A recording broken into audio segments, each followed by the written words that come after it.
Dear students, school math class में आपका हार्दिक स्वागत है। बच्चों, आज हम इस लेक्चर 5 के माध्यम से एक्सरसाइज 6.3 और क्वेश्चन नंबर 13 के 2 पार्ट है और क्वेश्चन नंबर 14 के बच्चों 5 पार्ट है। आज इनको हम कंप्लीट कराएंगे और सभी स्टूडेंट जानते हैं कि हमारा चैप्टर टेंजेंट एंड नॉर्मल यानी बच्चों स्पर्श एवं अभिलंब।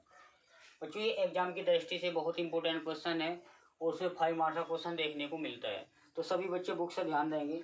बच्चों, यहाँ पे कर्व का मीनिंग का है, यहाँ पे वक्र बात एक ही है। तो एक्स स्क्वायर प्लस के 9 प्लस के वाई स्क्वायर अपॉन 16 इक्वल 1। बच्चों, इस सबसे पहले देखना है ये किसका कर्व है।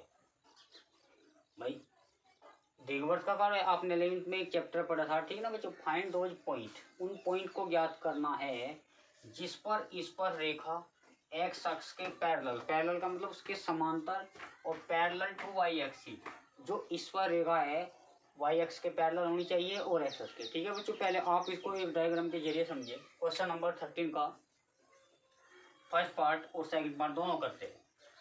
तो प्यारे बच्चों, यहाँ पे जरा ध्यान देना। अगर हम इसका थोड़ा सा ग्राफ बनावे बच्चों, पहले आप तैयार कर लो एक एक्स वाई प्लेन, यानी बच्चों ये पूरी जो लाइन है ओरिएंटल लाइन, इसको आप एक्स डैश बोल सकते हो। एक्स एक्स डैश हो गई, वाई एक्सिस होगा, ये बच्चों हो गया आपका वाई, जो वर्टिकल लाइन है ये आपका वाई वाई डैश, यानी बच्चों 2 डायमेंशन। यदि हम दीर्घवृत्त का चित्र बनावे तो इस टाइप का, ठीक है बच्चों, इसके जैसा। ये देखना बच्चों, इसकी जो लेंथ है किस पे ज्यादा फैली हुई है, एक्स अक्ष पे, सीधी सी बात है। क्योंकि देखो इधर उसका जो साइज है, इधर को थोड़ा लेंथ में बड़ा आकार है ना, तो ऊपर से छोटा है। तो बच्चों ये जो लाइन है एक्स अक्ष वाली, इसको ए डैश बोलते हैं। यहाँ पे थोड़ा जो चित्र है आपका इस टाइप, आप इसको ऐसे मान लीजिए। ठीक है बच्चों, ये समझिए। थोड़ा बीच में थोड़ा डिफरेंस है, कोई नहीं बच्चों। यहाँ से यहाँ तक की जो डिस्टेंस है वो सेम है, और यहाँ तक डिस्टेंस क्या बच्चों, या थोड़ा सा आप इसको आप ऐसे ही बढ़ा लीजिए, जिससे कि आपका चित्र थोड़ा सा सही यो। ठीक है बच्चों, इस टाइप का आपका ये बनेगा। आप इसको बनाने का तरीका ये है बच्चों, देखो सबसे पहले आपने एक्स एक्सिस बनाना,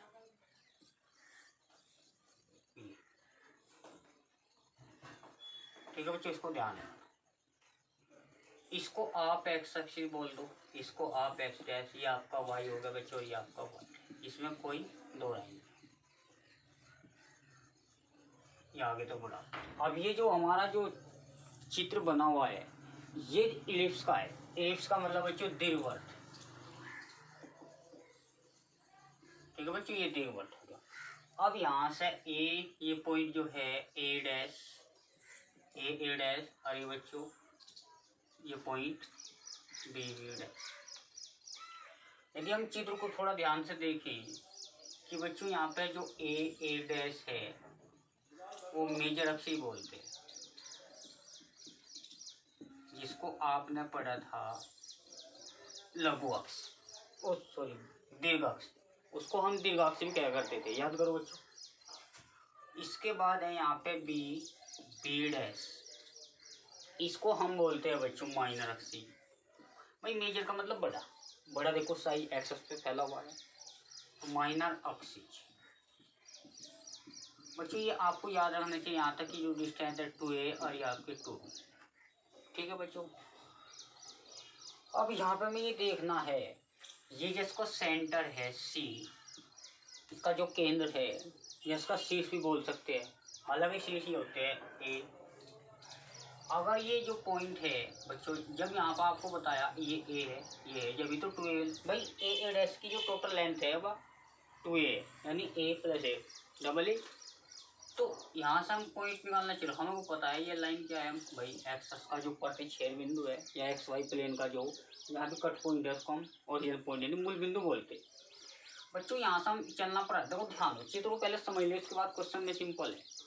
बच्चों हम यहाँ से चलना प्रारंभ करें, ऐसे चलते रहो, कोऑर्डिनेट निकालो भाई, एक्स पर कितना चले ए, वाई की तो बात ही नहीं करी, तो y1 जीरो चलेगी, y पे चलेगी। या फिर ऐसे समझ लीजिए x अक्ष और y जीरो होता है, बात क्लियर है बच्चों, क्योंकि इधर को चले प्लस और इधर को चला गया माइनस, भाई x अक्ष पर क्या माइनस चले तो ए पॉजिटिव डायरेक्शन में चले तो माइनस आ गया, अभी आपका जीरो, क्योंकि भाई y अक्ष पे जीरो होता है। अब ऊपर को चलो, ये b बताया और ये b, देखो यहाँ से यहाँ तक की जो डिस्टेंस है, समझो बच्चों, भाई यहाँ से यहाँ तक सेम है, मुझे मतलब ये समझ लीजिए ये इक्वल है, जैसे कि ये इक्वल थी, सीधी सी बात है। अब यहाँ से बराबर बी पर कितना चले हम, भाई बी पर यहाँ बैठे बी, दूसरा कोई बी हो या वाई, तो यहाँ एक्स जीरो होगा, अरे हालांकि वाई एक्स पे एक्स जीरो, सीधी सी बात है। और यहाँ पे जीरो नीचे को चला तो माइनस, ये पॉइंट आपको निकालने चाहिए। अब बच्चों जो हमारा बिग वर्थ है इस फॉर्मेट का, इसको थोड़ा सा यहाँ पर रिलेट करेंगे, या आप इसको ऐसे ले लीजिए एक्स स्क्वायर अपॉन 3 का स्क्वायर। बच्चों देख पहले इसको आप स्टैंडर्ड फॉर्मूला लिखो इलिप्स का, वाई स्क्वायर बराबर बी स्क्वायर बराबर, ये स्टैंडर्ड फॉर्मूला है ऑफ इलिप्स का। बच्चों दीर्घवृत्त का है, या कंडीशन आपको याद रखनी है, यहाँ पर देखना बच्चों, या तो ए बड़ा हो सकता है या बी बड़ा हो, ये कंडीशन दोनों में है, आपको पता करना है जब कोई न्यूमेरिकल वैल्यू देगा, जैसे यहाँ पे 9 देगा। अगर बच्चों हम देखें एक्स स्क्वायर आपको 3 स्क्वायर लिखे और वाई स्क्वायर बराबर 16 स्क्वायर बराबर 1 करना इससे, हाँ किसी वजह से यहाँ पे 3 आएगा तो कोई दो राय नहीं सर, 3 का स्क्वायर कर लो, ठीक है बच्चों, सिंपल हो गया, क्वेश्चन की फॉर्मेट में आ सकता है। यदि बच्चों इसको हम इससे कंपेयर करें, ध्यान दो, कंपेयर विद यानी मतलब से तुलना करने पर, भाई ए स्क्वायर की वैल्यू कितनी आई, देखो यहाँ पे ए की वैल्यू ये हो और बी की वैल्यू ऊपर स्क्वायर है इससे कट जाएगा, ये बी की वैल्यू, ए की वैल्यू 3, अब बी की वैल्यू आई 4। बच्चों चित्र बनाना बेहद जरूरी है जिसको आप क्वेश्चन समझ। अब इसमें बताओ ए की वैल्यू 3 है और बी की वैल्यू है 4, तो प्यारे बच्चे ये बता दो इनमें बड़ा कौन सा है, सीधी सी बात है भाई ए बड़ा है बी से या ए छोटा है, बी बड़ा ए से या ए छोटा है बी है, बात एक ही है। तो ये कंडीशन है, तो इस कंडीशन को हमें लेकर चलना है, क्योंकि ए की वैल्यू से ही पता लगा, यहाँ तो कंडीशन क्या है, दोनों कंडीशन है, बड़े भी हो सकते छोटे भी हो सकते, पता कब लगा जब क्वेश्चन आपको इंटीग्रल वैल्यू में दे रखा हो, यानी पूर्ण संख्या में या इस टाइप के नंबर में दे। अब बच्चों हमें तो मेरी चित्र आपको समझा था, इसके बाद ए की जो वैल्यू आई आपकी, ध्यान दो बच्चों, ए की वैल्यू 3 आई, तो आप इसको देख करके बता सकते हो, भाई यहाँ पे भी हमारे तीनों को बी की वैल्यू बताओ कितनी आई, सोचना नहीं बस, ये आपको 4 लिखनी है, ठीक है, और यहाँ पर माइनस के 4 होगा बच्चों, और ये आपका -3, इस टाइप को आपको पॉइंट निकालने आने चाहिए। अब क्वेश्चन की तरफ बढ़ते हैं बच्चों, जो दे रखा ना का वक्र दे रखा दीर्घवृत्त का, फाइंड दोज पॉइंट, उन बिंदुओं को मतलब जो आने हैं उन बिंदुओं को ज्ञात कीजिए जिन पर टेंजेंट लाइन, जिन पर स्पर्श रेखा पहले जो है वो एक्स अक्ष के पैरेलल, पैरेलल का मतलब समांतर। बच्चों पहले इस ग्राफ को समझ लीजिए, अब इन्हें स्पर्श रेखा, अच्छा एक बार बताओ, लाइन तो या हो, अगर किसी कर्व को टच करे किसी पॉइंट पे, बैक साइड टच करे, उसको हम टेंजेंट लाइन बोलते हैं। हालांकि लाइन की इस लाइन को किसी कर्व से पास करा दो यानी टच करा दो, वह टेंजेंट लाइन होगी, उसे बोलते हैं बच्चों स्पर्श रेखा। अब हम फर्स्ट पार्ट की बात करते हैं, देखो बच्चों यहाँ पे पैरेलल टू एक्स अक्ष ही ऐसी सीधी बात है, पैरेलल टू एक्स अक्ष, भाई देख पैरेलल टू एक्स अक्ष के समांतर है कौन, टेंजेंट लाइन। या बच्चों इसको थोड़ा सा टी टी डैश यानी टेंजेंट लाइन, टेंजेंट लाइन को टी टी बताया था, T T dash parallel to X अक्ष, जब यह एक्स अक्ष के पैरेलल है और स्पर्श रेखा बच्चों या एक्स अक्ष की है, ये लाइन एक्स अक्ष की है, इसके टेंजेंट जो पैरेलल लाइन ये है भाई टच करती है, इसको आप टी टी डैश बोलते है ना। इसके पहले सब पैरेलल का मतलब बच्चों एक्स अक्ष के ही डायरेक्शन में, उसकी दिशा में, एक यहाँ खींच लो भाई, सवाल तो सिंपल है, ज़्यादा बड़ा सवाल तो है नहीं। ये भी टी टी डैश या टी टी डबल डैश, ऐसा कोई मतलब नहीं, हमें दो टेंजेंट खींच लेंगे, एक तो स्पोई या एक जब, ठीक है। अब बच्चों ने क्या कहा, एक्स अक्ष के पैरेलल। अब एक्स अक्ष के कहा दोनों लाइन के, वाई के कहता तो आप ऐसे, जो वाई की डायरेक्शन तो जाए ना, तो वाई का हम यहाँ कह सकते और कहीं कह ही नहीं सकते। टच करने का मतलब बच्चों उसको बैक साइड ही टच करना, समझ में। अब जब एक्स अक्ष के समांतर कंडीशन हो रही थी बच्चों, थोड़ा सा हाई स्कूल में एक चैप्टर था स्ट्रेट लाइन, सरल रेखा या ऋजु रेखा। जब कोई लाइन एक्स अक्ष के समांतर थी, याद करो कुछ पॉइंटों को, तो वहां पे y बराबर 0 था। समझो यहाँ एक्स अक्ष के समांतर है, हालांकि लेना तो y बराबर 0 ही, पर थोड़ा समझो इसका डेरिवेटिव कर लो तो dy बाई ओवर dx बराबर, हम इससे रिलेट करेंगे। हाँ लिख लो कोई भी, y बराबर 0, इसको तो मत लो। हमें बच्चों क्या लेना, इसका अवकलन करो, dy बाई ओवर dx बराबर। बट जब भी बच्चों इस क्वेश्चन आओगे एक्स के समांतर है, एक्स के कहा तो वाई, तो डी बाई डी एक्स बराबर 0, ये ध्यान रखना, ठीक है बच्चों। अब हमें डी बाई डी एक्स आपको निकालना है, जो कर्व दे रखा आपका ये,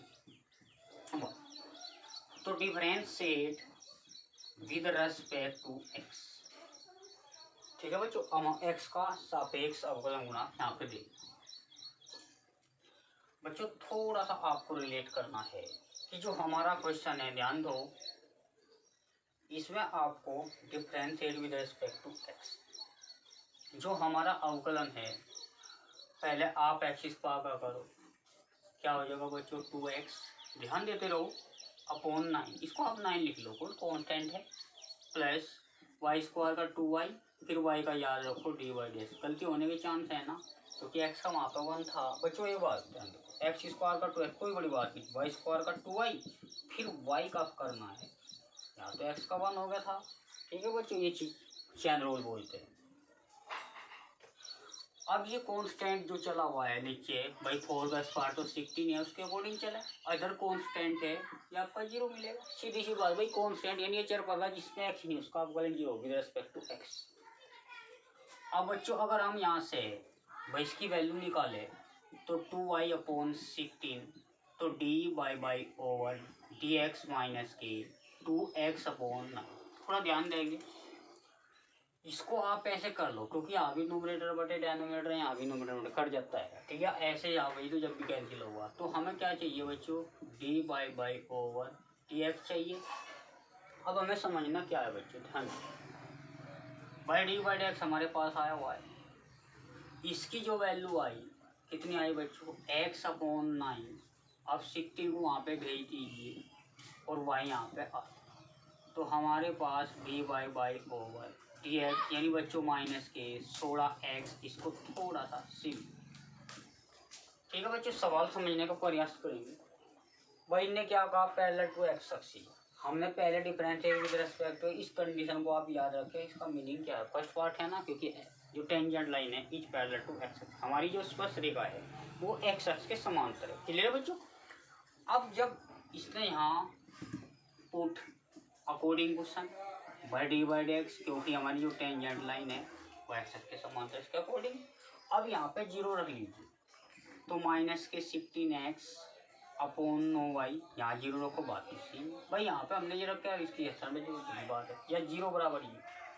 अब बच्चों यहाँ से देखो वैल्यू किसकी प्रॉपर निकलती है, भाई देखो ये तो सब 0 में, भाई 0 में जा रहा है, तो इम्प्लाई दैट माइनस के 16x बराबर 0, या x बराबर 0/16। वो जो ध्यान दो, सबसे पहले देखो 12th बेस का स्टैंडर्ड ये है कि ये जो कोफिशिएंट है आप छोटी कक्षा में 0/-16 करोगे वो 0 आ जाता, पर नहीं बच्चों यहाँ पे माइनस के 16 नॉट इक्वल टू 0, तो x बराबर 0। हमारे पास एक वही निकल कर आया x बराबर 0। यदि बच्चों x बराबर 0 है, अब क्या निकालना भाई, y भी निकालना, तो पुट जो हमारा आया x बराबर 0, तो इक्वेशन 1 में रख लो, यहाँ पे बच्चों 0 रखेंगे, 0/0 भाई, 0 का बार 0 और बटे 9 सब 0, तो यहाँ मिलेगा बच्चों वाई स्क्वायर बटे 16 प्लस के, सीधी सी बात है, इम्प्लाई दैट, तो वाई स्क्वायर बराबर 16, तो बच्चों वर्गमूल ले लो प्लस माइनस 4। देखो सबसे मुख्य बात ये है कि जो वर्गमूल लेते हो स्क्वायर रूट ले प्लस माइनस लेना बेटर भाई, नहीं है तो स्क्वायर रूट के अंदर ले लेते कोई बात भाई। देखो हमने x बराबर 0 लिया, तो y आपको मिला बच्चा, एक समझना पॉइंट है, x बराबर 0 लिया तो y माइनस के 0। इस पॉइंट को समझ रहे ना। अब इस पॉइंट को हम थोड़ा सा ऐसे भी लिख सकते हैं बच्चों, ध्यान दो, बेहद इंपॉर्टेंट चीज है। एक x की वैल्यू 0 पे प्लस के 4 और 0 पे माइनस के 4, ये हमारे पास पॉइंट है। इन बिंदु पे ही उन्होंने कहा टेंजेंट लाइन फाइंड करनी है, या उन बिंदु को ज्ञात करो जो एक्सिस के समान है। ठीक है बच्चों, इन टेंजेंट लाइन, पहले ध्यान दो, वक्र दे रखा हमारे पास एक्स स्क्वायर प्लस के 9 Y square plus which is ellipse, जो कि एक दीर्घवृत्त है। इसको बच्चों दीर्घवृत्त बोलते हैं। आपको पढ़ा तो रखा था मैंने दीर्घवृत्त। अब हमें क्या देखना है, हुज टेंजेंट लाइन, जिन पर इस पर रेखा एक्सिस के समांतर है, और जो सेकंड पार्ट है बिल्कुल इसका अपोजिट करना है। अपोजिट का मतलब भाई ने क्या कहा, वाई के कहा, तो वाई का मतलब dx ओवर जी। पलटा कर दो कोई प्रॉब्लम नहीं, इसका पलटा का मतलब ही हो जाएगा बच्चों, क्योंकि हमें डिवाइड एक्स चाहिए ना, हमें तो डिवाइड चाहिए, वही 1/0 हो जाएगा इसका उल्टा। बस इसकी वैल्यू ला के बड़ा गुना कर दियो, वहाँ पे या तो एक्स की वैल्यू होगी या वाई की वैल्यू होगी। ठीक है बच्चों, ध्यान रखो। अब हमें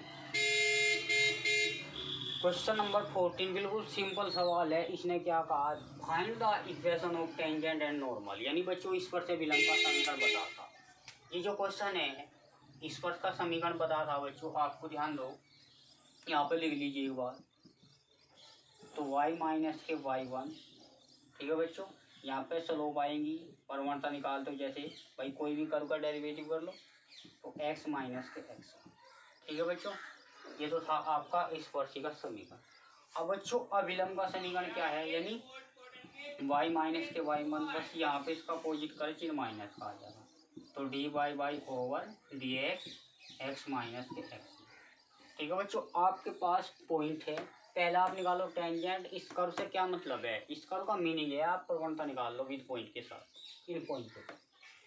अब पॉइंटों का मतलब यहाँ पे ये पॉइंट है बच्चों, पहले डेरिवेटिव रखोगे, फिर उसके स्थान पे एक्स वाई के स्थान पे ये पॉइंट ले लेंगे, फिर इस फॉर्मूले में रख दोगे x माइनस x1 y1, ये पॉइंट है। इसी प्रकार बिल्कुल सेम क्वेश्चन है, पॉइंट थोड़ा डिफरेंट है, 1,3।